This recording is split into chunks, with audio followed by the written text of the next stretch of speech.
ধরেন আল্লাহ তাআলা দুইজনকে সৃষ্টি করলেন, উদাহরণস্বরূপ একজনের নাম আব্দুল্লাহ আর একজনের নাম আব্দুর রহমান। সৃষ্টির পরে আব্দুল্লাহকে বললেন, আব্দুল্লাহ, আমি জানি তুমি পৃথিবীতে 50 বছর হায়াত পাইতা, খুব ভালো কাজ করতা, তুমি দুনিয়াতে অনেক ভালো কাজ করতা, এটা আমি আগেই জানি, আমার অসীম জ্ঞান বলে আমি আগে থেকেই জানি। তো যাও, তোমার এইমাত্র সৃষ্টি করলাম, যাও তুমি জান্নাতে ঢুকে যাও। আর আব্দুর রহমান, তুমি পৃথিবীতে খুব খারাপ কাজ করতা, এটা আমি জানতাম, তুমি সীমালঙ্ঘন করবা, অন্যায় করবা, অপরাধ করবা, তুমি জাহান্নামী হবা, যাও।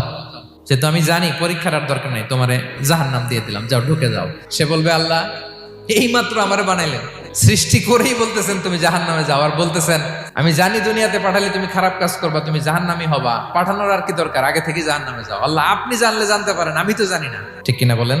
সে বলবে, না আল্লাহ আপনি ভুল বলতেছেন, এই দুনিয়াতে পাঠাইলে আমি খুব ভালো কাজ করতাম, এজন্য আল্লাহ তাআলা পরীক্ষার আয়োজন করেছেন, যাতে করে তুমি জেনে যাও যে পৃথিবীতে তুমি কি করেছো।